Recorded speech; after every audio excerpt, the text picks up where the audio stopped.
أعوذ بالله من الشيطان الرجيم بسم الله الرحمن الرحيم الحمد لله رب العالمين والصلاة والسلام على أشرف المرسلين محمد وعلى آله وأصحابه أجمعين السلام عليكم ورحمة الله تعالى وبركاته. Согласно хадису пророка Мухаммада саллаллаху алейхи вассалям, намаз является опорой религии. Для некоторых людей существует некая психологическая преграда, мешающая начать совершение намаза. Некоторые ссылаются на сложность намаза, некоторые на то, что нужно многое выучить, а некоторые на нехватку времени. И поэтому они не совершают намаз. Мы хотим показать всем, что намаз совершать очень легко, что на это не нужно много времени, чтобы все выучить, и тем самым снять преграду перед людьми, желающими совершать намаз. В связи с этим мы представляем диск, содержащий необходимые для мусульманина знания о совершении ритуального намаза по мазхабу имама Шафи'и рахимахуллах. Мы его разделили на 3 урока. Первый урок для начинающих. Просмотрев его, можно с помощью Всевышнего Аллаха легко научиться выполнять минимум из того, что необходимо совершать в намазе, для того, чтобы он считался действительным. Прежде чем начать совершать намаз, необходимо знать его условия. Их всего 5. Первое. Находиться в ритуальной чистоте, то есть в омовении. Второе. Одежда, тело и место совершения намаза должны быть чистыми. Третье. Обязательное укрытие мужчинами области между коленями и пупком. Женщинам же надо укрыть все тело, кроме овала лица и кистей рук. Четвертое. Необходимо повернуться всем телом в сторону Каабы. И последнее. Наступление времени намаза.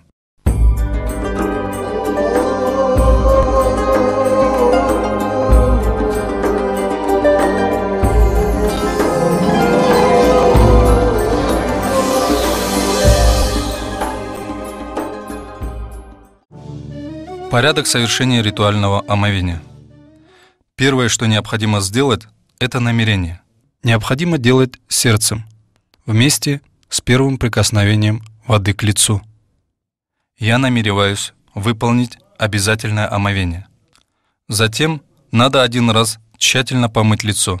Границами лица являются расстояние от уха до уха и высоту от места вырастания волос до нижней части подбородка.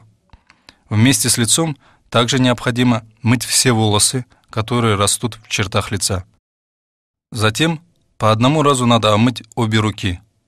Необходимо, чтобы вода омывала и между пальцами тоже, начиная от кончиков пальцев и до локтей включительно.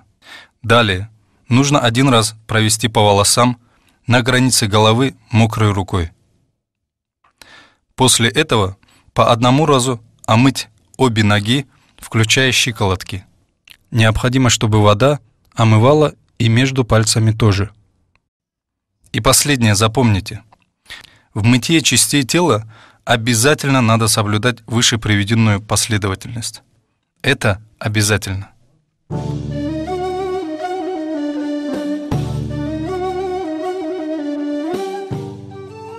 После того, как встал на место молитвы и повернулся в сторону киблы, для совершения намаза первое, что необходимо сделать молящемуся, это намерение. Например, я намереваюсь совершить обязательный утренний намаз. Следует подчеркнуть, что молящийся должен держать ровно свою спину. Затем он произносит такбир «Аллаху Акбар» и произносит его таким образом, чтобы слышал себя. Намерение должно произноситься сердцем, одновременно с произнесением вступительного такбира.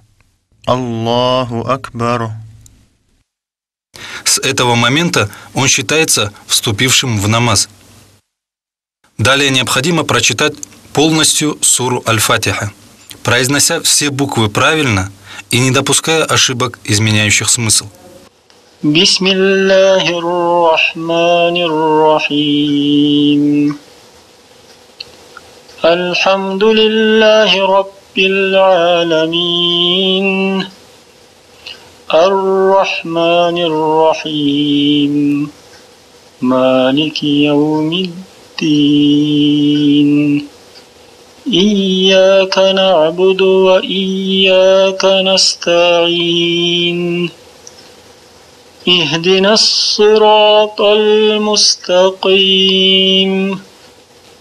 صراط الذين أنعمت عليهم غير المغضوب عليهم ولا الضالين.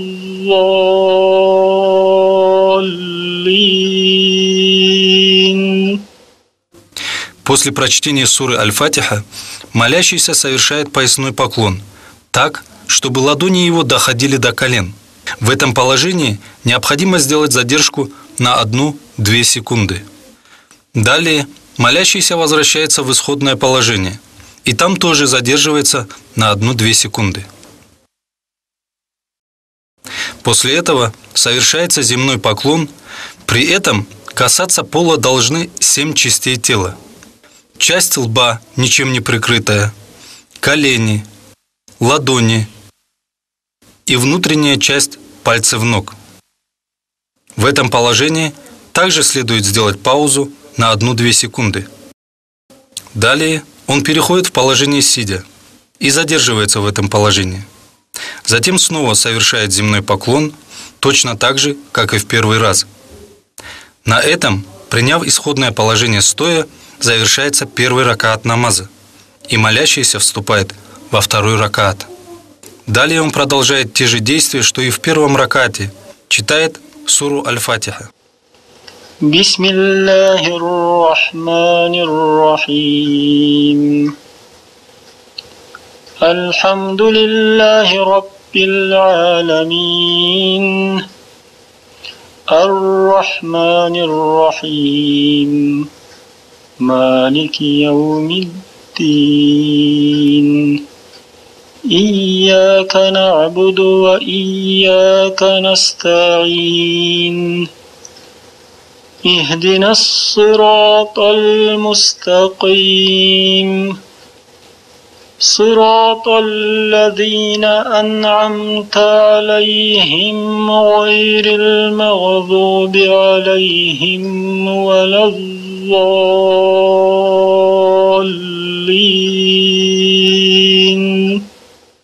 Поясной поклон. Далее молящийся возвращается в исходное положение. После этого необходимо совершить земной поклон.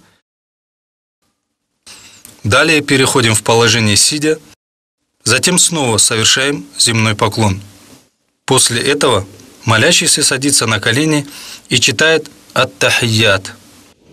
Ат-тахиятуль мубаракатус الصلوات الطيبات لله السلام عليك أيها النبي ورحمة الله وبركاته السلام علينا وعلى عباد الله الصالحين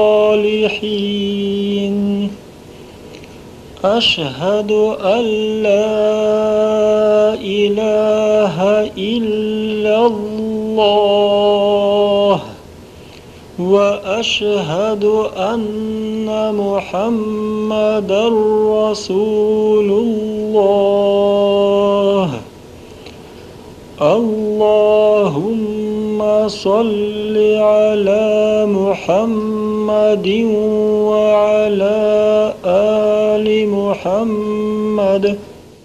Затем молящийся произносит один раз салам для выхода из намаза. Ассаламу алейкум ва рахматуллах. На этом намаз завершается.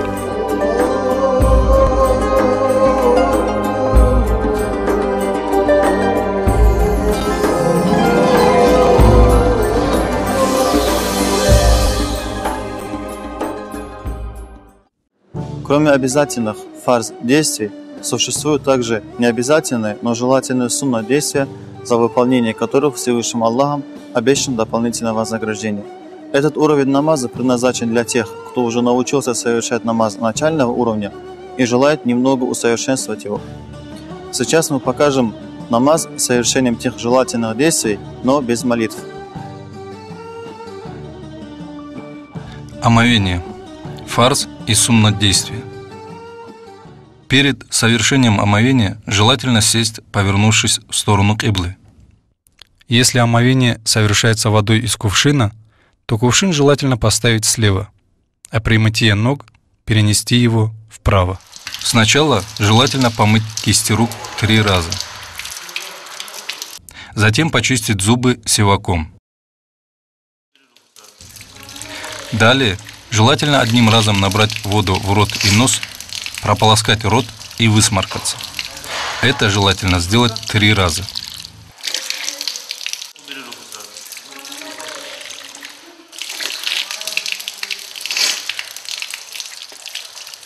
Далее следует 3 раза помыть лицо, включая все волосы на лице. При первом прикосновении к лицу обязательно надо сделать намерение сердцем. Намерение делается так: я намереваюсь выполнить обязательное омовение. Затем надо помыть правую руку от кончиков пальцев и до локтя, но желательно сделать это до плеча и по 3 раза. Надо также помыть между пальцами, желательно разделить их пальцами другой руки, точно так же и левую руку. Затем протереть голову влажными руками, желательно протереть всю голову 3 раза обоими руками одновременно. И каждый раз новой водой. Далее моют уши. Сначала изнутри указательным пальцем, а затем большим пальцем снаружи. И по 3 раза. И каждый раз новой водой.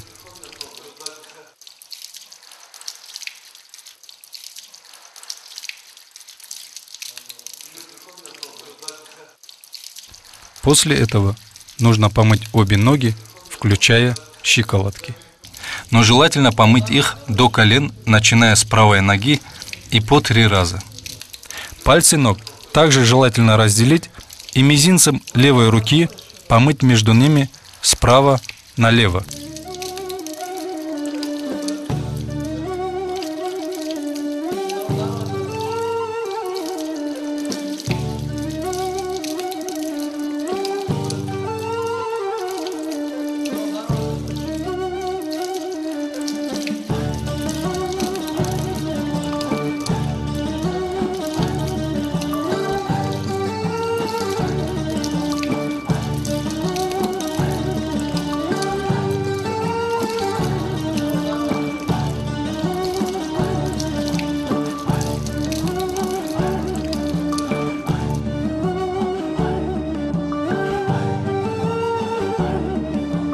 Намаз.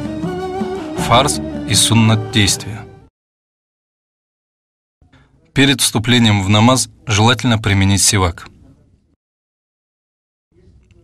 При произнесении вступительного такбира желательно поднять руки.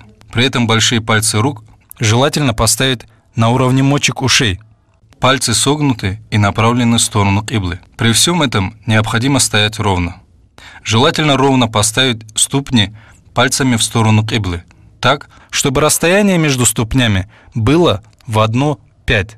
Взгляд желательно направить на то место, которого коснется лоб при земном поклоне. Затем следует произнести намерение сердцем во время произнесения вступительного такбира. Аллаху Акбар. В этом положении молящийся читает суру Аль-Фатиха, сложив руки между грудью и пупком так, чтобы указательный и средний палец правой руки находились на запястье левой, а остальные пальцы правой руки обхватили запястье. Большой палец сверху, а безымянный и мизинец снизу. Бисмиллахир-рахманир-рахим. Альхамдулиллахи раббил аламин. الرحمن الرحيم مالك يوم الدين إياك نعبد وإياك نستعين اهدنا الصراط المستقيم صراط الذين أنعمت عليهم غير المغضوب عليهم ولا الضالين الضالين. Затем молящийся переходит в поясной поклон, предварительно подняв руки, как и при вступлении в намаз, и задерживается в этом положении на несколько секунд. При поясном поклоне желательно спину и голову держать ровно, ладони положить на коленные чашечки и взгляд направить на пол между ступнями. Далее молящийся поднимается и возвращается в положение стоя. При этом желательно поднять руки так же, как и при вступлении в намаз. Здесь также надо задержаться на пару секунд. Затем переходит к земному поклону. При этом желательно коснуться пола сначала коленями, затем ладонями. Далее ничем не прикрытым лбом, также носом. В таком положении необходимо задержаться на пару секунд. После этого он садится на колени и задерживается на пару секунд. Желательно сесть на левую ногу. Правая нога опирается на нижнюю сторону пальцев. Руки следует при этом положить на колени пальцами в сторону киблы, прижав их друг к другу. При этом желательно, чтобы кончики пальцев были наравне с краем колен. Затем молящийся снова совершает земной поклон, так же, как и в первый раз. Приняв исходное положение стоя, завершается первый ракаат, и молящийся вступает во второй. Второй ракаат совершается так же, как и первый, до второго земного поклона. Читает суру Аль-Фатиха. بسم الله الرحمن الرحيم الحمد لله رب العالمين الرحمن الرحيم مالك يوم الدين إياك نعبد وإياك نستعين اهدنا الصراط المستقيم صراط الذين أنعمت عليهم غير المغضوب عليهم ولا الضالين.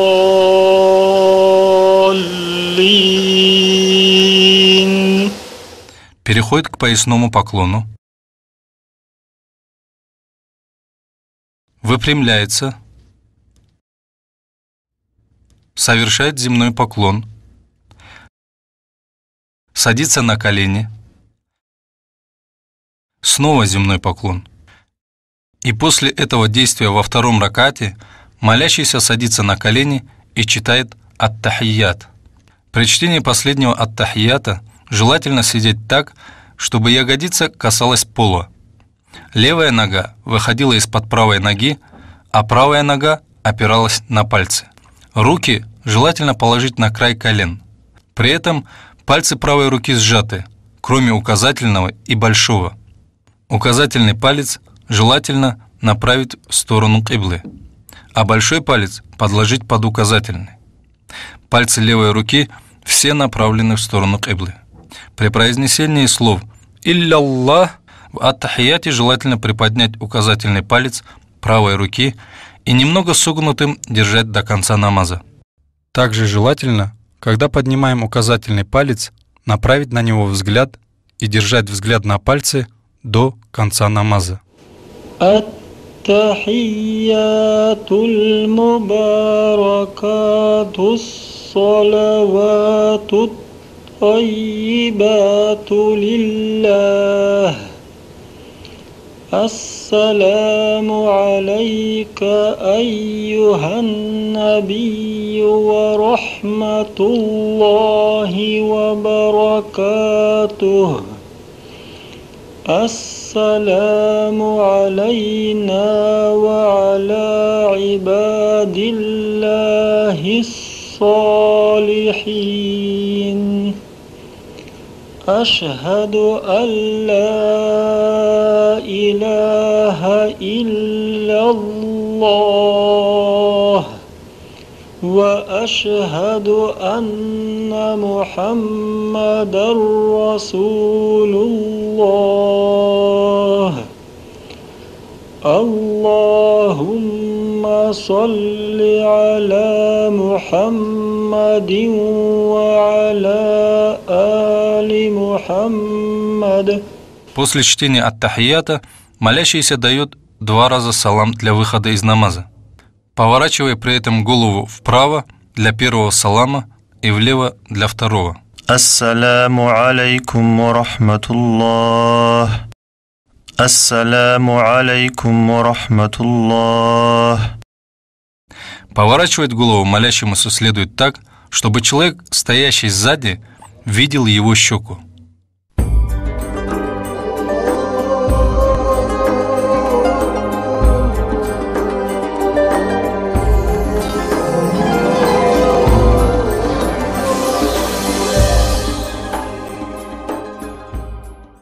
Кроме обязательных фарз молитв, существуют также желательные сунна молитвы, за чтение которых обещано дополнительное вознаграждение. Это и есть полноценный намаз. Этот уровень намаза включает в себя желательные действия, а также молитвы, которые желательно читать при совершении омовения, в намазе, а также после намаза. Порядок совершения омовения, включая желательные действия и молитвы. Омовение начинается с мытья кистей рук. При мытье рук рекомендуется произнести при первом мытье А'удhu биллахи минаш шайтанир раджим. Бисмиллахир рахманир рахим. А затем я намереваюсь выполнить желательные действия омовения ради Аллаха.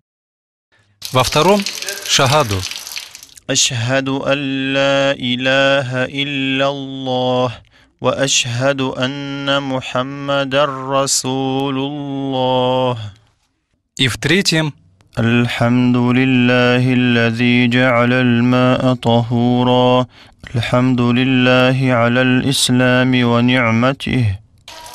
Затем почистить зубы сиваком и при этом сказать: اللهم بيض به أسناني وشد به لثاتي وثبت به لهاتي وبارك لي فيه يا أرحم الراحمين. Далее рекомендуется прополоскать рот и нос 3 раза, поднося воду правой рукой. Вначале воду берут в рот, а затем оставшуюся часть в нос. Желательно высморкаться левой рукой, повторить все это 3 раза. При полоскании рта желательно сказать: Аллахумма а'инни аля давами зикрика ва шукрика ва хусни ибадатик. А при полоскании носа: Аллахумма арихни раихатал джаннах.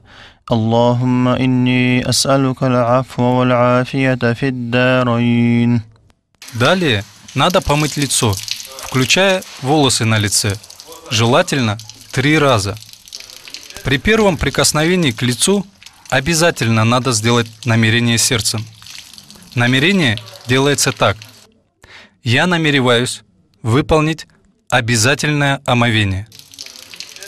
При втором мытье лица желательно произнести шагаду Ашхаду ан ла илаха илляллах ва ашхаду анна Мухаммадар Расулуллах.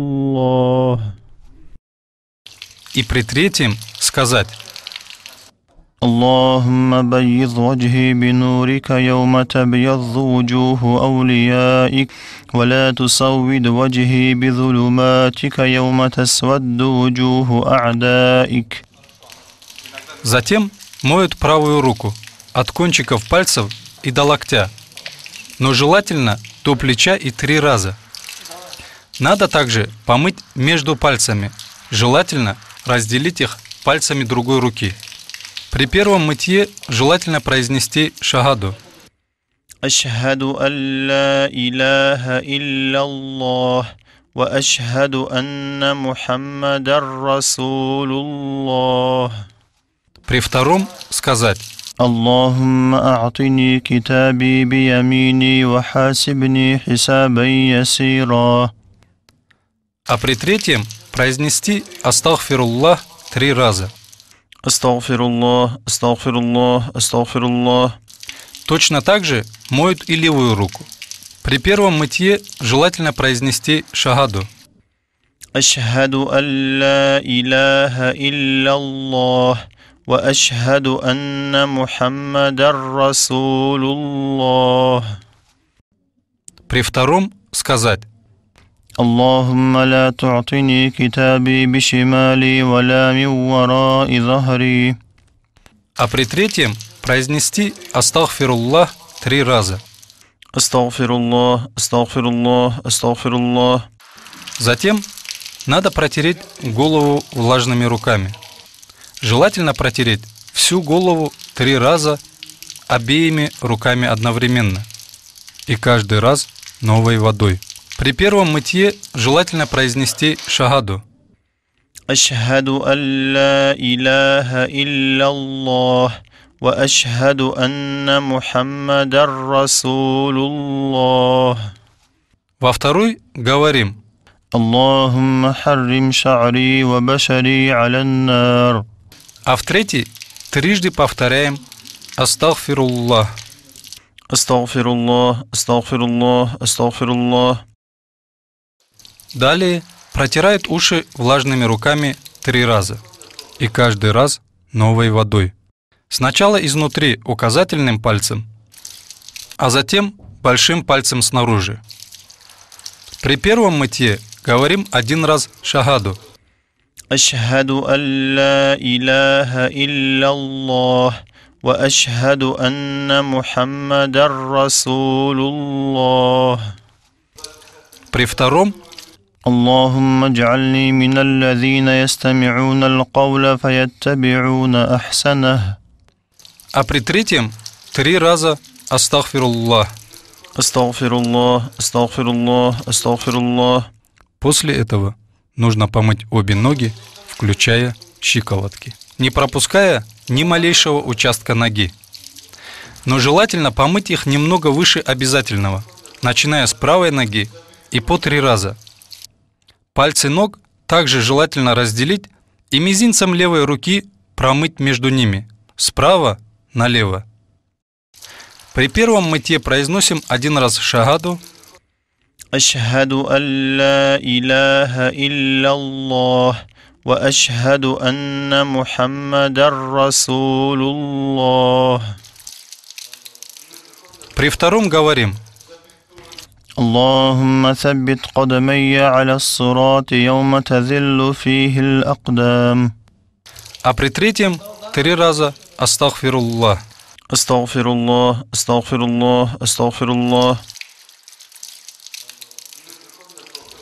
Ашхаду ан ла илляха илляллах ва ашхаду анна Мухаммадар Расулуллах. При втором говорим: اللهم ثبت قدمي على الصراط يوم تذل فيه الأقدام. А при третьем 3 раза «Астагфируллах». Астагфируллах, астагфируллах, астагфируллах. После омовения желательно выпить немного оставшейся воды и побрызгать ее на брюки. 3 раза прочитать дуа, подняв руки перед собой и направив взгляд в небо. أشهد أن لا إله إلا الله وحده لا شريك له وأشهد أن محمدا عبده ورسوله. اللهم اجعلني من التوابين واجعلني من المتطهرين واجعلني من عبادك الصالحين. سبحانك اللهم وبحمدك أشهد أن لا إله إلا أنت أستغفرك وأتوب إليك. وصلى الله على سيدنا محمد وعلى آله وصحبه وسلم. Далее суру Аль-Кадр 3 раза. بسم الله الرحمن الرحيم. إنا أنزلناه في ليلة القدر وما أدراك ما ليلة القدر. ليلة القدر خير من 1000 شهر. تنزل الملائكة والروح فيها بإذن ربهم من كل أمر. سلام هي حتى مطلع الفجر. Намаз фарз и суннат действия и молитвы. Встав на молитвенный коврик и повернувшись в сторону киблы, желательно использовать сивак, произнести آمنت بالله وملائكته وكتبه ورسله واليوم الآخر وبالقدر خيره وشره من الله تعالى. прочитать суру Ан-Нас, بسم الله الرحمن الرحيم قل أعوذ برب الناس ملك الناس إله الناس من شر الوسواس الخناس الذي يوسوس في صدور الناس من الجنة والناس. покаяться и желательно ровно поставить ступни пальцами в сторону киблы так, чтобы расстояние между ступнями было в 1/5. Взгляд желательно направить на то место, которого коснется лоб при земном поклоне. При произнесении вступительного такбира желательно поднять руки. При этом большие пальцы рук желательно расположить на уровне мочек ушей, пальцы согнуть и направить в сторону киблы. При всем этом необходимо стоять ровно и произнести намерение языком перед произнесением вступительного такбира. А при вступительном такбире надо обязательно сделать намерение сердцем.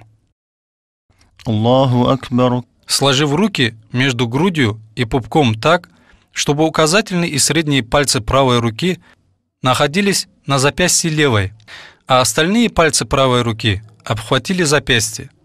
Большой палец сверху, а безымянный и мизинец снизу. После вступительного такбира желательно сказать Аллаху Акбар кабиран вальхамдулиллахи каthиран ва субханаллахи букратан ва асиля. И далее прочитать дуа аль-ифтитах. وجهت وجهي للذي فطر السماوات والأرض حنيفا مسلما وما أنا من المشركين إن صلاتي ونسكي ومحياي ومماتي لله رب العالمين لا شريك له وبذلك أمرت وأنا من المسلمين. Далее читает суру Аль-Фатиха. أعوذ بالله من الشيطان الرجيم بسم الله الرحمن الرحيم الحمد لله رب العالمين الرحمن الرحيم مالك يوم الدين إياك نعبد وإياك نستعين اهدنا الصراط المستقيم صراط الذين أنعمت عليهم غير المغضوب عليهم ولا الضالين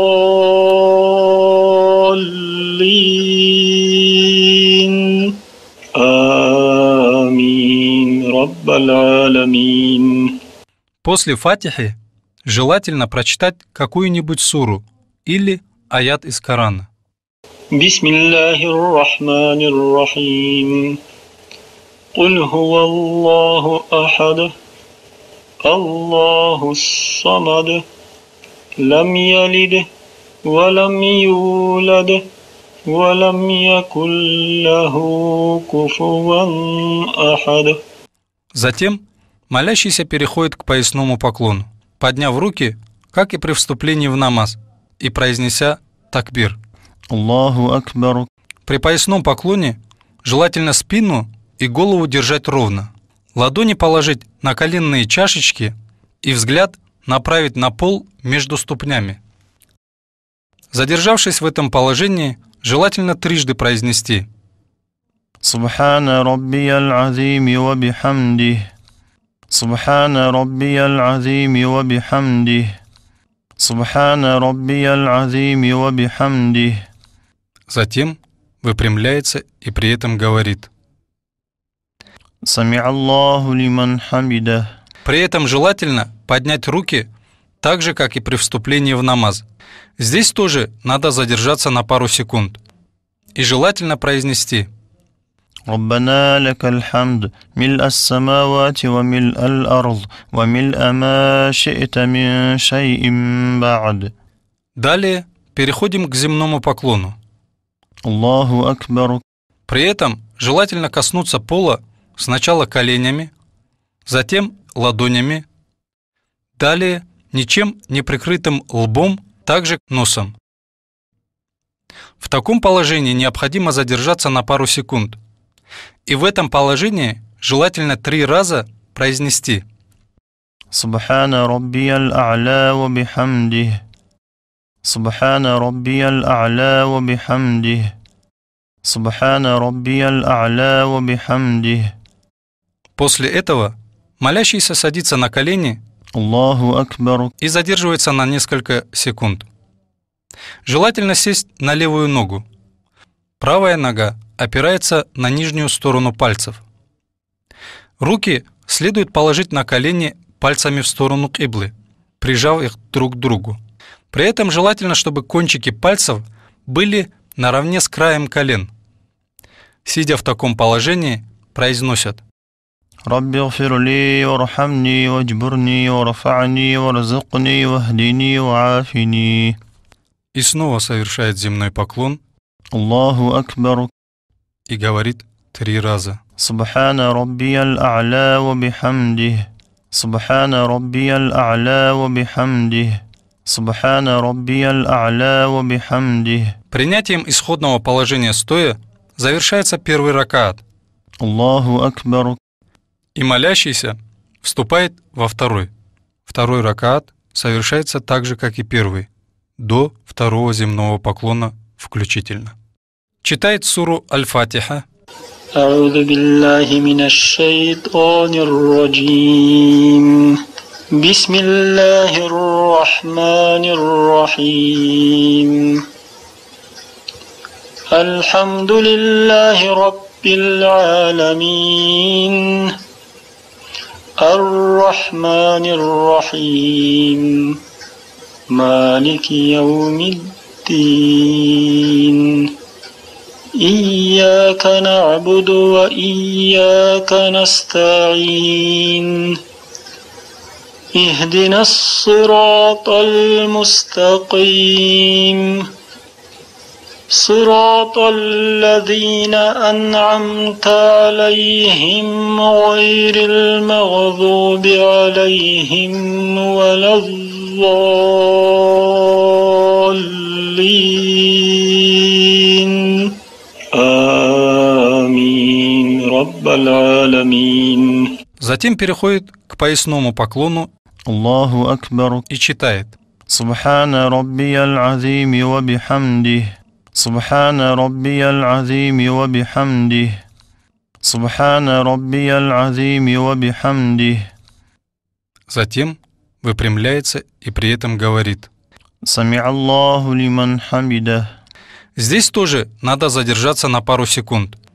И желательно произнести: ربنا لك الحمد ملء السماوات وملء الأرض وملء ما شئت من شيء بعد. Далее совершает земной поклон الله أكبر. и произносит: سبحان ربي الأعلى وبحمده سبحان ربي الأعلى وبحمده سبحان ربي الأعلى وبحمده الله أكبر. Потом садится на колени и произносит: رب اغفر لي وارحمني واجبرني وارفعني وارزقني واهدني وعافني. И снова совершает земной поклон الله أكبر. и говорит: سبحان ربي الأعلى وبحمده سبحان ربي الأعلى وبحمده سبحان ربي الأعلى وبحمده. И после этого действия во втором ракате молящийся садится на колени الله أكبر. и читает ат-тахийят. При чтении последнего ат-тахията желательно сидеть так, чтобы ягодица касалась пола. Левая нога выходила из-под правой ноги, а правая нога опиралась на пальцы. Руки желательно положить на край колен. При этом пальцы правой руки сжаты, кроме указательного и большого. Указательный палец желательно направить в сторону киблы, а большой палец подложить под указательный. Пальцы левой руки все направлены в сторону киблы. При произнесении слов «Илля-Аллах» в ат-тахият желательно приподнять указательный палец правой руки и немного согнутым держать до завершения чтения ат-тахията. Также желательно, когда поднимаем указательный палец, направить на него взгляд и держать взгляд на пальце до конца намаза.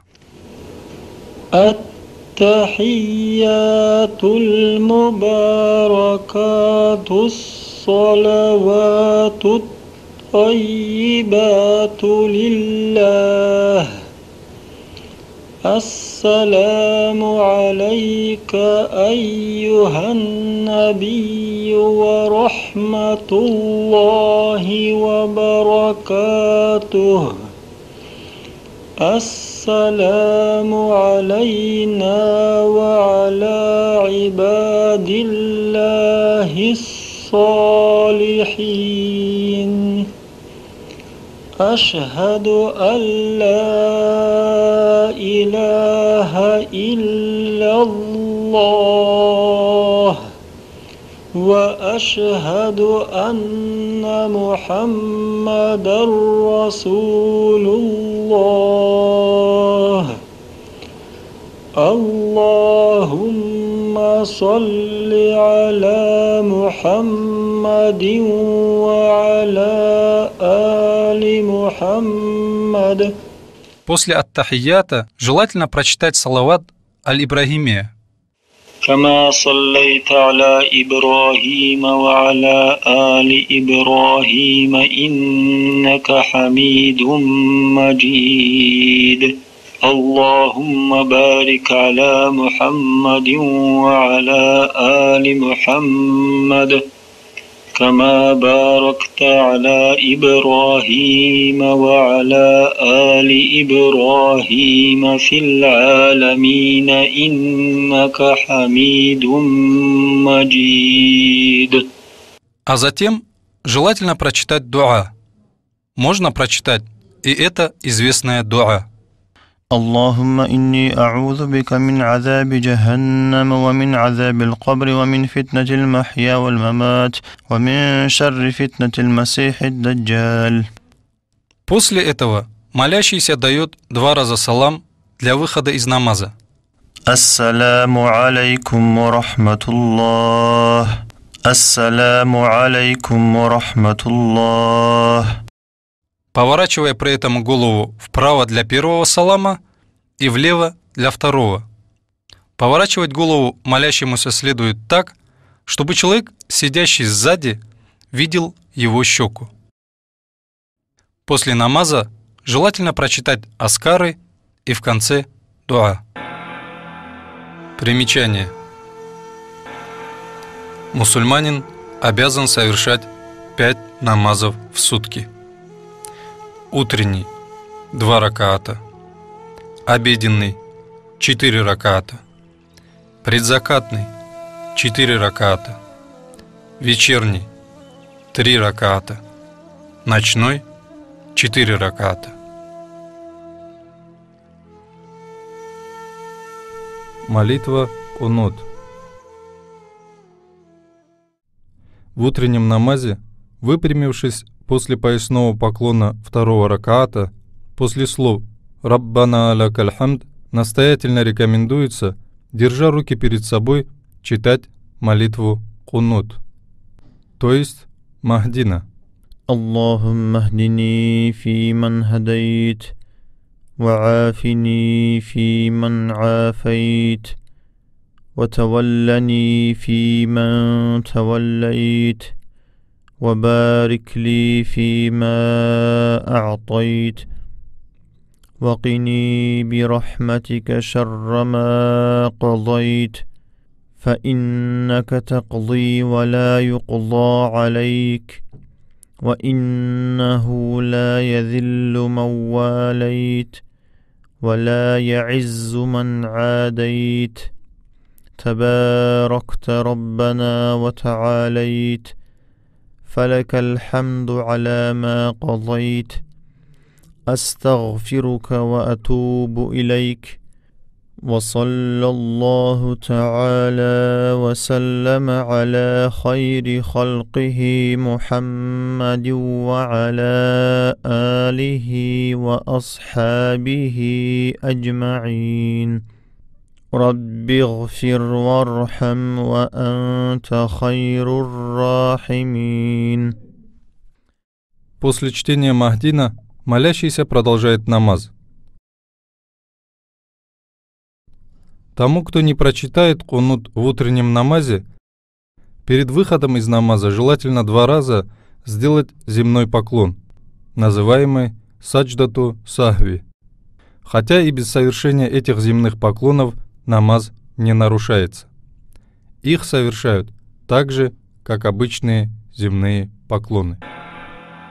Азан и икамат. Перед совершением намаза желательно прочитать призыв к молитве, азан и икамат. Аллаху Акбар, Аллаху Акбар. Аллаху Акбар, Аллаху Акбар. أشهد أن لا إله إلا الله أشهد أن لا إله إلا الله أشهد أن محمد رسول الله أشهد أن محمد رسول الله حي على الصلاة حي على الصلاة حي على الفلاح حي على الفلاح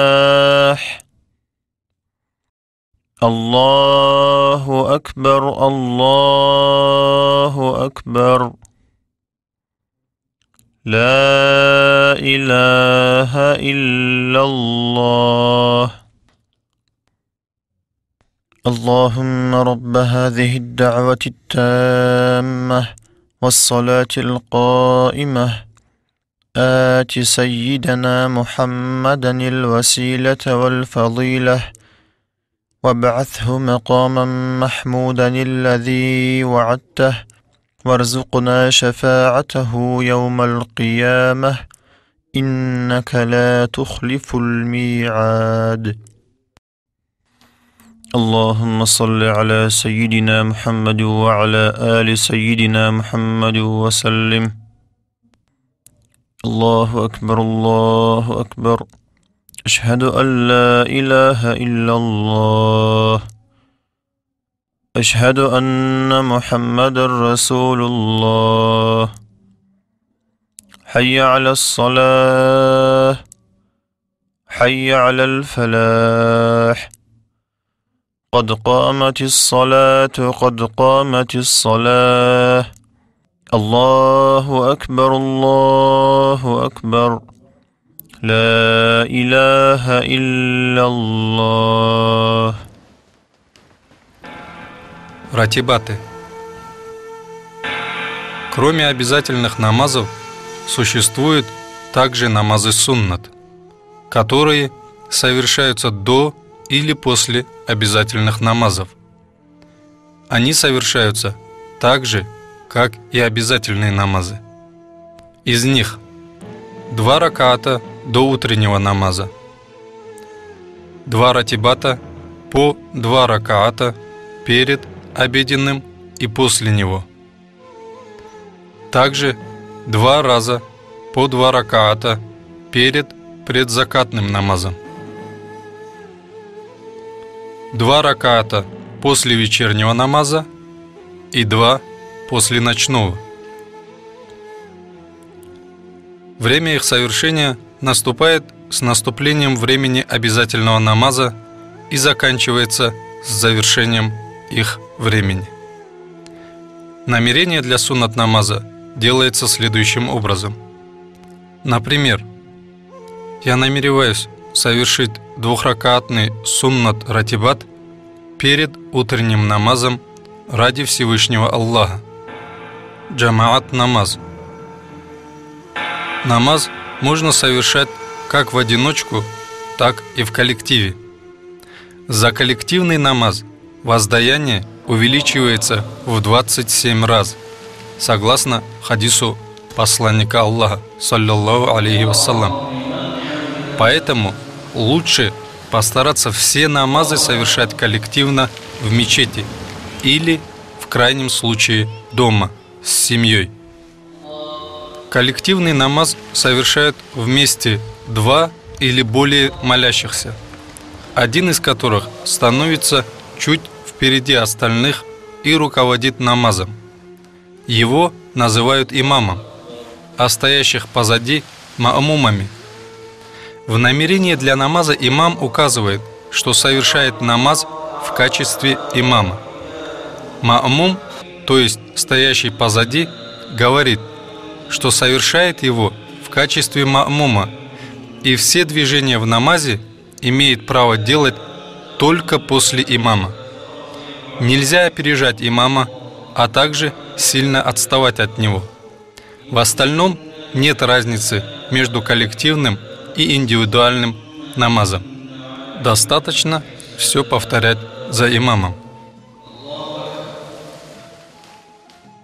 Если коллективный намаз совершают 2, то маамум становится справа от имама, чтобы носочки маамума были наравне с пятками имама.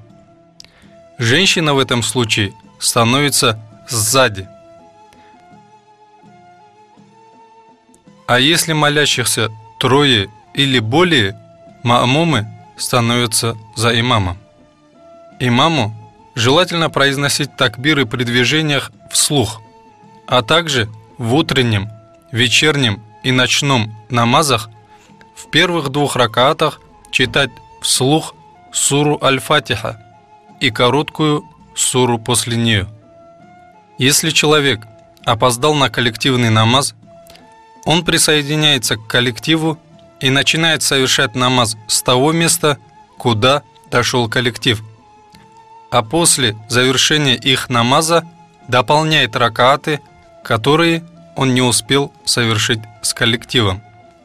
Если молящийся успел присоединиться к коллективу до того момента, как имам поднимается с поясного поклона, считается, что он успел на этот ракаат. Аскары. После намаза желательно читать славословие, аскары. Астагфируллах, астагфируллах, астагфируллах. أستغفر الله العظيم الذي لا إله إلا هو الحي القيوم وأتوب إليه. أستغفر الله العظيم الذي لا إله إلا هو الحي القيوم بديع السماوات والأرض وما بينهما من جميع جرمي وإسرافي على نفسي وأتوب إليه. أستغفر الله الذي لا إله إلا هو الحي القيوم الذي لا يموت وأتوب إليه رب اغفر لي. اللهم أنت السلام ومنك السلام تباركت وتعاليت يا ذا الجلال والإكرام. بسم الله الذي لا إله إلا هو الرحمن الرحيم. اللهم أذهب عني الهم والحزن. اللهم أعنا على دوام ذكرك وشكرك وحسن عبادتك. لا إله إلا الله وحده لا شريك له، له الملك وله الحمد يحيي ويميت وهو على كل شيء قدير. اللهم لا مانع لما أعطيت ولا معطي لما منعت ولا راد لما قضيت ولا ينفع ذا الجد منك الجد ولا حول ولا قوة إلا بالله. لا إله إلا الله ولا نعبد إلا إياه، له النعمة وله الفضل وله الثناء الحسن. لا إله إلا الله مخلصين له الدين ولو كره الكافرون. بسم الله الرحمن الرحيم. الحمد لله رب العالمين. اللهم إني أقدم إليك بين يدي كل نفس ولحظة ولمحة وطرفة يطرف بها أهل السماوات وأهل الأرض، وكل شيء هو في علمك كائن أو قد كان، أقدم إليك بين يدي ذلك كله.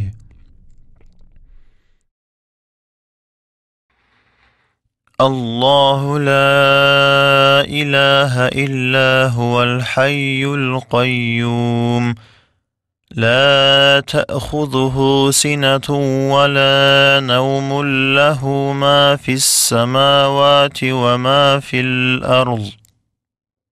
من ذا الذي يشفع عنده إلا بإذنه، يعلم ما بين أيديهم وما خلفهم ولا يحيطون بشيء من علمه إلا بما شاء، وسع كرسيه السماوات والأرض ولا يؤوده حفظهما وهو العلي العظيم. شهد الله أنه لا إله إلا هو والملائكة وأولو العلم قائما بالقسط. لا إله إلا هو العزيز الحكيم. وأنا أشهد بما شهد الله به، وأستودع الله هذه الشهادة، وهي لي عند الله وديعة. إن الدين عند الله الإسلام. بسم الله الرحمن الرحيم. قل هو الله أحد. بسم الله الرحمن الرحيم. قل أعوذ برب الفلق. بسم الله الرحمن الرحيم. قل أعوذ برب الناس. سبحان الله. الحمد لله. الله أكبر.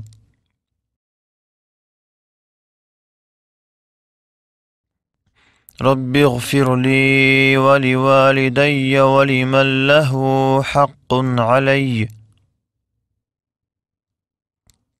سبحان ذي الملك والملكوت، سبحان ذي العزة والجبروت، سبحان الحي الذي لا يموت، سبوح قدوس رب الملائكة والروح.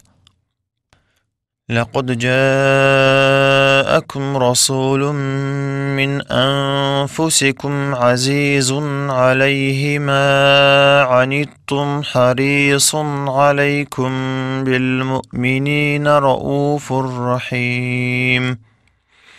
فإن تولوا فقل حسبي الله لا إله إلا هو عليه توكلت وهو رب العرش العظيم. فإن تولوا فقل حسبي الله لا إله إلا هو عليه توكلت وهو رب العرش العظيم. اللهم صل على سيدنا محمد الفاتح لما أغلق والخاتم لما سبق ناصر الحق بالحق والهادي إلى صراطك المستقيم وعلى آله حق قدره ومقداره العظيم. صل يا ربي وسلم على جميع الأنبياء والمرسلين والحمد لله رب العالمين. السلام عليك أيها النبي ورحمة الله وبركاته. أعوذ بالله من الشيطان الرجيم. بسم الله الرحمن الرحيم. وأفوض أمري إلى الله إن الله بصير بالعباد. آمين.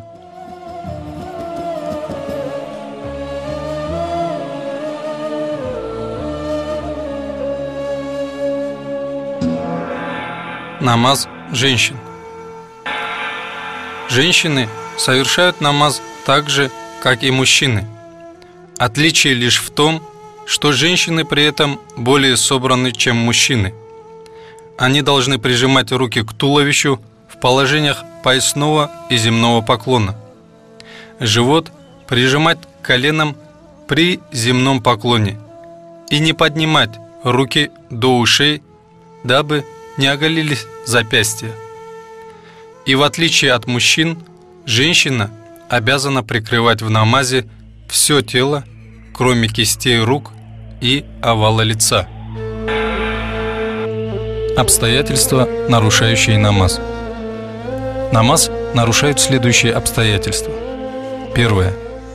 Невыполнение хотя бы одной обязательной составной части рукн намаза или одного условия шарт намаза. Второе. Произнесение посторонних слов, не относящихся к намазу. То есть намаз нарушается, даже если выразились две посторонние буквы или одна буква, имеющая определенный смысл, если только это не является молитвой, аятом Корана или поминанием Аллаха. Также намаз нарушается, если из-за смеха, плача или же стона выразились две буквы. Если неосознанно сказали несколько слов, меньше 6, то намаз не нарушается. Третье. Совершение множества посторонних, не характерных для намаза движений.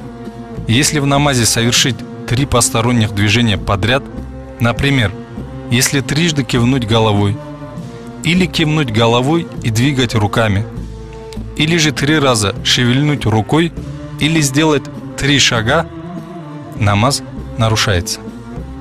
Четвертое. Выполнение резких, грубых движений даже единожды, например, прыжок. Пятое.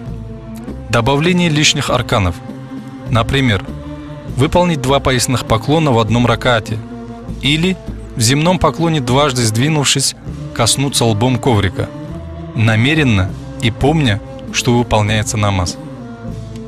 Шестое. Одно шутливое движение, например, показать кому-то язык, подмигнуть, протянуть руку к кому-то, в шутку погрозить пальцем или сделать 1 шаг. К примеру, если специально наступить на одежду сидящего рядом, мешая ему встать, то намаз нарушается. Седьмое. Проглатывание чего-либо, включая мокроту, попавшую в рот, и остатки пищи, кроме слюны, помня, что выполняется намаз. Если проглотить вместе со слюной то, что застряло между зубами, имея возможность выплюнуть, то намаз нарушается. Если же не смог выплюнуть и проглотил, то не нарушается.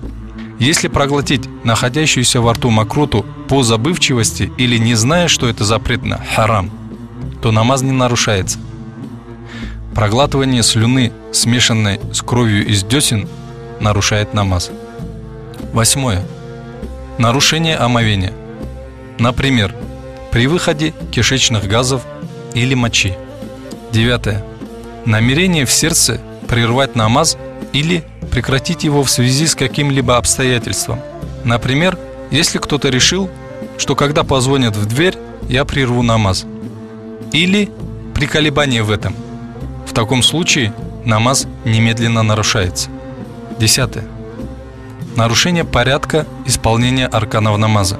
Например, чтобы дополнить пропущенное желательное суннат действие. 11. Возникновение продолжительных сомнений в намерении.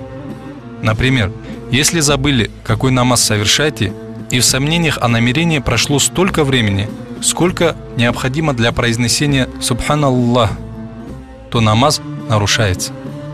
12. Если повернулся спиной или боком к Каабе. Если же совершил это по забывчивости и сразу же повернулся к Ибле, то намаз не нарушается. 13. Если человек, читающий правильно суру Аль-Фатиха, совершает намаз за тем, кто не может читать ее правильно, то его намаз считается недействительным. 14. Вероотступничество. Некоторые типичные ошибки, из-за которых намаз считается недействительным. 1. При омовении вода не проходит между пальцами. 2.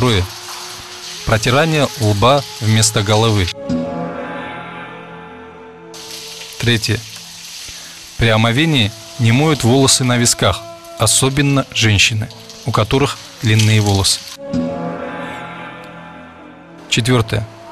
Проявление аврата. У женщин нередко остаются неукрытыми волосы, шея, верхняя часть груди, ноги, руки выше кистей. У мужчин при поклонах оголяется часть спины ниже пояса, то есть ниже уровня пупка. 5. Неточное чтение суры Аль-Фатиха или Ат-Тахайята. Например, пропускают или добавляют какую-нибудь букву, или неправильно произносят букву, или не соблюдают долготу гласных. 6. Невыдерживание паузы во время поясного или земного поклонов и между ними. 7. Наличие какой-либо преграды, будь то шапка, платок или волосы, между лбом и местом совершения земного поклона. 8. Во время коллективного намаза, иногда делая шаг в передний ряд либо назад, делает больше 2 движений. Это нарушает намаз. 9.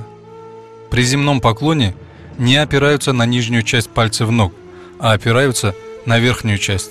Так намаз не засчитывается. Некоторые моменты, на которые стоит обратить внимание для получения дополнительных наград за намаз. 1. При совершении намаза необходимо стараться постоянно находиться в состоянии хузура, то есть всегда в мыслях и в сердце, поминая Аллаха, осознавая, что вы стоите перед Ним, как будто вы Его видите, и не забывая, что Он всегда видит и слышит вас, ведь это является душой намаза. 2. При чтении ат-тахията, когда говорим Ассаламу алейка айюхан набию ва рахматуллахи ва баракатух.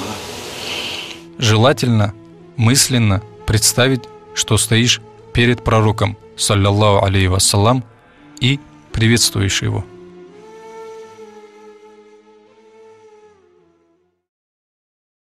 Один из известных хадисов гласит о том, что намаз – опора религии.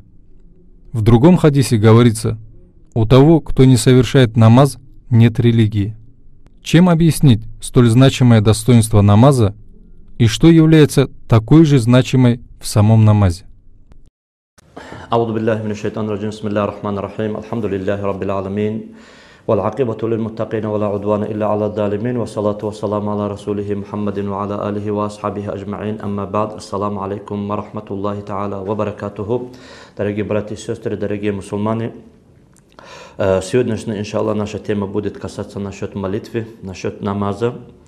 Как в предыдущей теме мы затрагивали вопрос насчет свидетельства о том, что нет Бога, кроме Всевышнего Аллаха, что пророк Мухаммад является его истинным посланником, то есть слово шахада «Ашхаду Аллах иля илlallah ва ашхаду анна Мухаммадан Расулуллах». После произнесения этих слов, как он уже становится, будучи мусульманином, при первом наступлении первого намаза, день 5 раз, который мы совершаем, этот мусульманин обязан совершать намаз.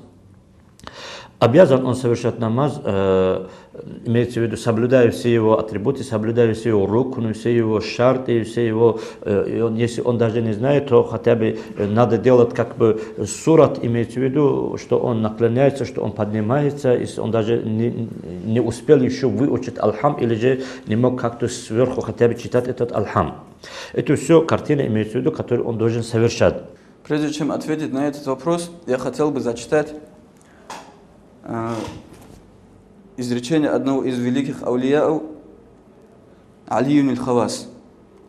Он говорит: если даже, говорит, человек совершит ибадат всех людей и всех джиннов, которые поклонялись до сих пор Всевышнему Аллаху, даже если он этот ибадат совершит на раскаленных углях, от начала земной жизни и до конца, он говорит, не восполнит тот шукру, ту благодарность Всевышнему Аллаху, которую Всевышний Аллах дал ему возможность стоять перед ним. Он говорит, не восполнит шукру. Благодарность Всевышнему Аллаху он не сможет, говорит, восполнить. Даже если он столько ибадата сделает, что Всевышний Аллах хоть на секунду и пустил его стать перед собой. Пятикратная молитва – второй столб нашей религии. Его исполнение – опора религии ислам. В хадисах так и сказано: тот, кто совершит молитву, он воздвигает опору этой религии, тот, кто его пропускает, он разрушает опору этой религии, говорит посланник Аллаха в хадисах своих. Столь значимое достоинство намаза объясняется тем, что намаз является вторым столпом ислама. То есть после того, как человек, произнеся шахадат, уверует во Всевышнего Аллаха и в его пророка, этот человек обязательно должен совершать намаз. Еще значимость и достоинство намаза объясняется тем, что намаз был возложен на пророка, саллаллаху алейхи вассалям, без посредничества ангела Джибриля. А относительно других фарзов, других обрядов, эти нормы шариата были возложены на нашего пророка посредничеством Джибриля, а намаз был прямо возложен на нашего пророка. И это произошло не как всегда на земле, а над 7 небесами в ночь вознесения нашего пророка, то есть Лайлятуль Исра. Значимость чего-то определяется именно тем, как человека обязывает этому. Представьте себе, когда официально там делегация приходит, официально поручает письмо в руки, официально что-то обязывает, естественно, это дает нам понимать о ответственности того, что нас обязали. Правильно же? А когда человек там по телефону передал там, или смс-ку скинул, сказал там, давай, да, брат, вот это сделай, она дает уже само по себе вот эта передача вот этих вещей, она дает нам, вот как будто этим моментом мы ценим, там, да, ставим уровень этих моментов. Вот столько обязанностей Аллах Та'ala возложил на человека, и точнее на уму пророка Мухаммада, саллаллаху алейхи вассалам, да. Из этих всех обязанностей намаз Аллаху Та'ала выделил тем, что Аллах обязал ее без посредника. Это, конечно, никто не опровергает. То есть все обязанности Аллаху Та'ала передавал через ангела, Джабраил, алейхиссалам, а намаз Аллаху Та'ала пророка саллаллаху алейхи поднял на тот уровень, на который он не поднял еще никого из пророков, алейхиссалату вассалам. Даже Джабраил, ангел, который был посредником между пророками, между всеми пророками Аллаха и посланниками, и между даже нашим пророком и Всевышним Аллахом, и то он не мог подняться на тот уровень, на который поднялся пророк, саллаллаху алейхи вассалям. И Аллаху Та'ала без посредника, как говорится, с глазу на глаз, да, вот воочию, Аллаху Та'ала обязал пророка Мухаммада, саллаллаху алейхи вассалям, ты и твоя умма должна совершать это намаз. Что говорит о том, что это не простая обязанность, и это не похоже на все другие обязанности, а обязанности Аллаха мы и так обязаны их соблюдать, даже через 10-го ангела, там, если там нам передали бы. И тут, значит, имея, например, да, большой уровень указов Всевышнего Аллаха, и своих указов Аллах ее тоже выделил именно этим моментом. То есть Всевышний Аллах почтил своих рабов тем, что дал им возможность тайной беседы со Всевышним Аллахом. То есть намаз является беседой с нашим Господом, и намаз — это основа приближения к Аллаху. И именно вот когда вот это наслаждение пророк саллаллаху алейхи вассалям испытал в этом месте, пророк, говорит, не захотел вернуться на эту землю. Он увлекся этим наслаждением каламом Всевышнего Аллаха, унс, это уровень унса, и тогда, говорит, Аллах Та'ала сказал, я это наслаждение дам тебе в намазе. И поэтому в намаз включается именно тот калам, тот общение нашего пророка саллаллаху алейхи вассалям с Аллахом. То есть пророк, саллаллаху алейхи вассалям, когда Аллах Та'ала дал ему разрешение, говорит, наш пророк саллаллаху алейхи вассалям сказал, ат-тахияту мубаракату салавату тайибату лиллах. То есть вся хвала, почтение и так далее Аллаху Всевышнему. Тогда Аллаху Та'ала приветствует нашего пророка Мухаммада, саллаллаху алейхи вассалям. Ассаламу алейка айюхан набию ва рахматуллахи ва баракату. Милость Аллаха тебе. Мир, салам, да, баракат. А хоть на этом уровне наш пророк нас тоже не забывает, наших этих грешных рабов. И пророк саллаллаху алейхи говорит, ассаламу алейна, салам нам. Пророк же не может мир Аллаху сказать, да? Он принимает салам Всевышнего Аллаха всего лишь, ва аля ибадиллахи салихин, и хорошим рабам, которые там на земле остались. Вот их тоже, говорит пророк саллаллаху алейхи вот с ним тоже поделился этим саламом. И тогда все ангелы, которые на небесах, сказали, ашхаду алла иляха илляллаху, ашхаду анна Мухаммадар Расулуллах, все засвидетельствовали. Вот мы с вами ат-тахияту читаем, да, в намазе сидим, и вот там весь этот хитаб, весь этот калам, мы ее стоя не читаем, потому что человек, который вот от этого наслаждения, если мы истинно делали бы это намаз, мы бы упали бы на колени. И мы это сидя читаем, этот хитаб. Бакр ибн Абдаллах, радиаллаху анху, сказал, о сын Адама, если ты хочешь войти к своему господину, то есть Всевышнему Аллаху, без разрешения и разговаривать с ними без посредника, то войди, говорит. Его спросили, как это? И он сказал, соверши омовение и войди в свой михраб, то есть в то место, где ты будешь совершать намаз, тогда ты войдешь к своему Господу, то есть Всевышнему Аллаху, без разрешения и будешь разговаривать с ними без посредника. Посмотрите, какой великий ни'мат для нас. Это намаз. Мы стоим перед Всевышним Аллахом и разговариваем с Ним. Это разрешение от Всевышнего Аллаха стоит перед Ним. Это огромный ни'мат для нас. И мы теперь подумаем, те люди, которые не совершают намаз, значит, Всевышний Аллах не пускает их стоять перед собой.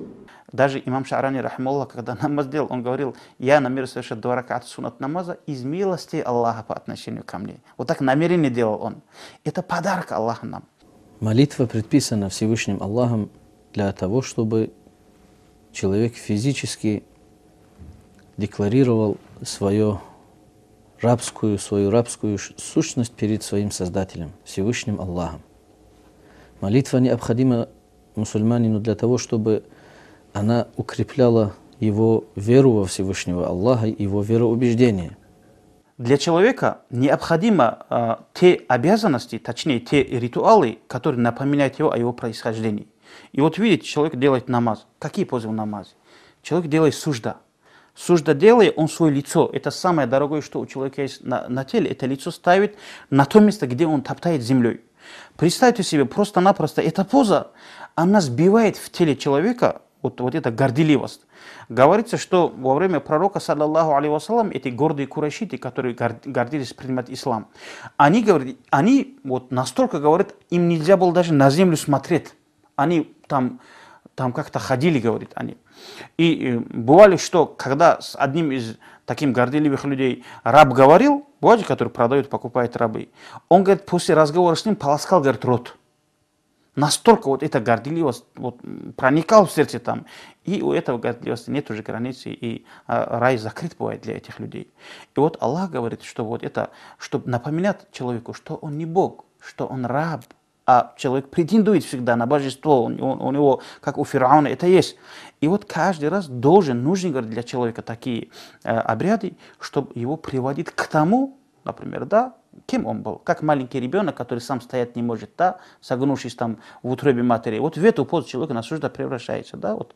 В одном из хадисов говорится, самым любимым ибадатом Всевышнему Аллаху является намаз, потому что в нем есть рукой и суджуд, то есть земной и поясничный поклон. Если бы было что-то более любимое, он приказал бы ангелам совершить этот ибадат именно. А нам известно, что есть ангелы, которые постоянно находятся в состоянии рукой поясничного поклона, а некоторые ангелы есть, которые находятся в состоянии суджуд, в земном поклоне. Значит, если бы Всевышний Аллах любил бы другой ибадат, то он заставил бы ангелов совершить этот ибадат. Поэтому столь значимое место имеет намаз в нашей религии. Далее, вот мы должны знать о тех тонкостях, которые совмещают в себе молитва. Пророк, саллаллаху алейхи вассалям, сказал, очень много людей, которые совершают намаз, но от совершаемого намаза они не приобретают, то есть не получают вознаграждение, кроме как они приобретают в этом молитве мучение и усталость. Этим самым пророк, саллаллаху алейхи вассалям, указывает на человека, который совершает намаз невнимательно. Естественно, молитва состоит из вещей, которые составляют ее целостность, что называется арканы, составляющие столпы молитвы. Их 12. Где-то можно, в некоторых книгах их насчитывают и более 12. И есть молитва состоит также из вещей, называемых сунан, дополнительные украшения молитвы. И как мы все знаем, что намаз, она обязательная вещь. После того, как человек становится уже совершеннолетним, он должен совершать этот намаз. Но есть в намазе определенные вещи, которые украшают намаз, которые делают его намаз более возвышенным, более почтенным, более приближенным к принятию Всевышним Аллахом. И в этом намазе есть еще такая черта, такой час, который хотя бы определенный какой-то миг в намазе, что нельзя его мимо проходить. Это называется хузур, то есть смиренность, это покорность Всевышнему Аллаху. Аллаху Та'ала даже в своих обязанностях вложил свою милость. И поэтому, если Аллаху Та'ала обязал бы каждого раба совершать на самом деле полноценно все, вряд ли бы у кого-то из нас получился бы намаз. На самом деле душой намаза является мысль человека, что он стоит перед своим Господом. Эта мысль является самым важным моментом. Но когда человек в книгах почитает о условиях намаза, о основах намаза, он этот момент там не увидит. Почему? Потому что это самая сложная вещь и в намазе. Человек, который совершает намаз, у него должно быть хузурул кальб. Что обозначает слово хузурул кальб? Это толкование этого слова имеет в виду ан яфрагал кальба ан гайри ма хуа мулабисун лаху ва мутакаллим бих. То есть кроме Всевышнего Аллаха, чтобы у него на сердце не находилось ничего. далее у этого человека этот человек должен иметь душевный смысл, который должен у него при совершении намаза присутствовать, это тафахум, то есть он должен понимать, что он читает. Бывают случаи, когда некоторые от невнимательности, где должен читать Алхам, сурат Аль-Фатиха, он иногда читает Ат-Тахияту. Это тоже считается молитва, совершаемая невнимательно. И молитва бывает недействительной тогда, когда мы в исполнении молитвы допускаем такую ошибку, в котором мы нарушаем что-либо из столпов, из арканов намаза. Например, если во время совершения молитвы кто-либо во время земного поклона он слишком рано поднимает свою голову, не задерживаясь хотя бы на время высказывания хотя бы одного «Субханаллах», то эта молитва бывает недействительной. Также, что очень часто повторяется, что очень часто допускается нами, многими из нас во время молитвы, это отсутствие задержки, остановки между двумя земными поклонами. Когда человек поднимается с первого земного поклона, он обязан выпрямить спину, задержаться, только после этого идти на второй земной поклон. Также такой же ошибкой, нарушающей молитву, является, когда человек поднимается со словами «Сами Аллаху лиман хамида» после поясного поклона, тут же, не выпрямивший свою спину, он уходит обратно, продолжает молитву. В этом случае также его молитва считается недействительной. То есть здесь этот человек упускает один из столпов, так называемых рукнов намаза. Посланник Аллаха, саллаллаху алейхи вассалям, как-то увидел одного человека, совершающего намаз, но он игрался со своей бородой. Внутри намаза игрался со своей бородой, что-то исправлял, что-то там делал, но видел, что он шевелится в намазе. В это время пророк, саллаллаху алейхи вассалям, сказал, если бы его сердце было смиренным, если бы этого человека, который игрался со своей бородой, было сердце смиренным, то и конечности было бы его смиренным. То есть руки, его части тела тоже, говорят, они были бы смиренными. Они, говорят, лишние движения не делали бы, говорят, намазы. Только они направлялись бы, говорят, на совершение намаза, и больше всего они забыли бы, говорят. То есть здесь тоже выходит, что этот человек совершал намаз без хузура. Пророк, саллаллаху алейхи вассалям, говорит: «Лайса лиль абди мин салати илля ма акиля минха». Человеку, говорит, рабу, говорит, Аллаха не приписывается, не засчитывается, говорит, из его намаза, кроме того, что он думал в намазе, что он делает. Если он в намазе думал о чем-то другом, не думал, что он читает, что он сейчас делает, руку, суджуд и так далее, то это ему не засчитывается. Засчитывается ему только то, о чем он думал. Поэтому человек должен стараться очень внимательно совершить намаз. А что касается намаза, мы должны знать, это общение раба со Всевышним Аллахом, то есть со своим Творцом. Как об этом говорится в хадисе: «Валь-каляму ма'л-гафлати лайса би-мунаджати аль-бата». Аль-батата, вот мы должны, как пророк, саллаллаху алейхи вассалям, говорит, мы должны знать, невнимательный разговор, это не считается разговором, без сомнений. То есть, когда мы совершаем намаз, мы должны знать, перед кем мы стоим, как мы должны разговаривать, какой хушу у нас должен быть в молитве, ибо человек, не соблюдающий эти вещи, эти условия, считается человеком, который совершает намаз невнимательно. И Аллаху Та'ала ищет от своего раба не обращение, на самом деле, тела, потому что у Аллаха нету ни стороны, ни места. От Аллаху Та'ала ищет от раба направление сердца. Также можно привести в качестве примера неправильное высказывание, неправильное произношение некоторых букв во время чтения сурат Аль-Фатиха. Если человек, то есть любой зрелый мусульманин, обязан во время чтения молитвы произносить правильно буквы с мест их произношения во время чтения Аль-Фатиха, Аль-Хама, или же во время чтения Ат-Тахият.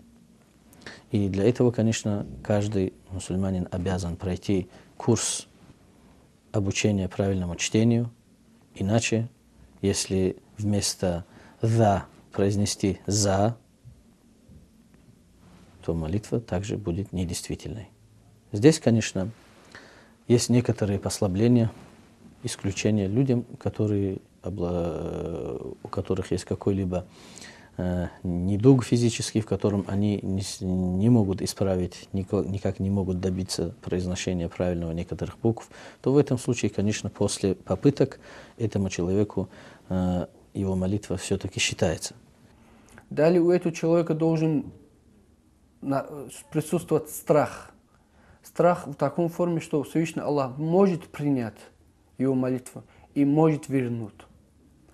А если спросить, какую молитву Всевышний Аллах не принимает, это молитва, которую совершает невнимательно. Далее у человека должен присутствовать надежда, раджа. Он должен быть вместе со страхом, обратная сторона страха, как надежда является, и надежда тоже у этого человека должна присутствовать. Далее у этого человека должен присутствовать, человек, который совершает намаз, он должен иметь стыд. То есть, если он неполноценно совершает намаз, если он проявляет невнимательность и так далее, вот перед Творцом он стоит, он должен знать то, что он молитву совершает, он ради себя совершает и так далее. И последнее у этого человека та'зим. Вот когда к какому-то алиму мы подходим, к какому-то ученому, вот с ним, когда мы обращаемся, мы проявляем к нему уважение. Вот такое же уважение, хотя не такого уровня уважение должно быть. У человека, который совершает намаз, у него обязательно должен быть и возвеличение того, с кем он общается. Рассказывают о том, что «Вакана Ибрахиму Халилу, саллаллаху алейхи вассалама, «Ида кама иля салати юсмау ваджибу кальбихи аля бу'ди милейни». В этом говорит о том, что когда Ибрахим Халилуллах, саллаллаху алейхи вассалама, становился, чтобы совершать намаз, делать молитву, то учащенное биение его сердца было, говорит, даже слышно за 2 мили, то есть за километр даже 5. Вот так вот от боязни, от страха Всевышнего Аллаха у этого человека был, говорит, сердце. Это все идет из-за того, что у этого человека был хузур. Он был покорный Всевышнему Аллаху, у него была смиренность у Аллаха. Он совершал намаз, тело у него, сердце у него находилось вместе с телом. И поэтому у этого человека была такая дорожа. Значит, нам нужно начинать намаз ради Всевышнего Аллаха. Нужно совершать намаз как положено, не спешить, думать о том, что мы читаем, о том, что мы совершаем. Только тогда наш намаз будет совершенным. Пророк, саллаллаху алейхи вассалям, в другом своем хадисе говорит: «Ман лам танаху салату анил фахшаи валь мункар, лам язид мин Аллахи илля бу'дан». У кого молитва не отвергает от плохого, от дурного, этот человек все время отдаляется от Всевышнего Аллаха. То есть к нему он не приближается своим молитвам. Этим самым указывает на молитву невнимательного человека. И вот этот невнимательный совершенный намаз не отвергает от плохого. То есть он отдаляется от Аллаха, он не приближается к Всевышнему Аллаху, потому что его молитва не служила, чтобы его отдалять от мирского и предосудительного. Почему? Потому что в этом намазе, в этой молитве у этого человека отсутствовало смирение Всевышнему Аллаху, покорность Всевышнему Аллаху, то есть хузур, потому что этот намаз он совершал без хузура, без смиренности, без покорности Всевышнему Аллаху. Также, если человек намаз совершает не ради Аллаха, а ради того, чтобы кто-то его видел, конечно же, его намаз не примется. Этот намаз, как говорится в хадисе, просто завернут и обратно ему в лицо ударят такой намаз. И даже Изз ибн Абдиссалам, рахимахуллах, один из величайших яркостей в исламе, он даже говорил, если мы в течение намаза, имеется в виду, не будем соблюдать вот эту хузур, покорность, то что даже у нас намаз не будет принято. И даже говорит, напоследок хотя бы вот во время совершения нията, во время произношения слова Аллаху Акбар, в этом, хотя бы вот в этом моменте, говорит, у нас должен быть существовать, имеется в виду, присутствовать вот этот хузур, покорность, смиренность. Если хотя бы в этом месте не будем у нас присутствовать хузура, то у нас намаз даже Всевышним Аллахом не будет принято. Не будет принято. Обязанность от нас уходит, это одно. А принятие Всевышним Аллаху намаза, это другая вещь. Вот мы должны постараться так, чтобы совершать этот намаз, чтобы Всевышний Аллах принял у нас это намазы. Поэтому самое главное в намазе хузур. А что нужно для того, чтобы у человека появилось это хузур? Хоть это посторонний вопрос, но тем не менее, раз вопрос возник, мы же об этом должны говорить. Один сподвижник, это Ихья приводится, это рассказ. Один сподвижник спрашивает пророка, саллаллаху: «Я Расул Аллах, как нам стесняться от Аллаха?» Пророк, саллаллаху алейхи, говорит: стесняйся, как ты стесняешься от хорошего человека из твоего народа. То есть, там бывает же человек, уважаемый человек и так далее. Вот как от него ты стесняешься, вот так стесняйся. А от кого человек стесняется? Бывает, человек от отца не стесняется, от матери, от родственника не стесняется. Но человек, которым люди свидетельствуют, что он хороший человек, вот от этого человек стесняется. Даже большие правители, короли, им стыдно бывает перед простым, бедным таким человеком, но когда люди, общество говорит, что он хороший человек, вот от этого человека стесняются. А эти люди есть у авлияи. Авлияи – любимцы, приближенные рабы Аллаха. Поэтому для того, чтобы у нас с вами в намазе был хузур, нам нужно держаться бок о бок с этими людьми, с истинными наставниками, машейхами. Ведь вот в наше время спроси любого мурида, да, когда он боится за свои намазы и посты, когда через год ему нужно стать перед устазом, вот тогда он боится, вот он дрожит, на самом деле стыдно ему. И это нельзя говорить, что это, например, человек Аллаха не боится, кого-то боится. Это и есть боязнь от Всевышнего Аллаха. Как пророк в хадисе говорит: кто не стесняется от людей, от Аллаха тоже не стесняется. Кто не благодарит людей, Аллаха тоже не поблагодарит. Да?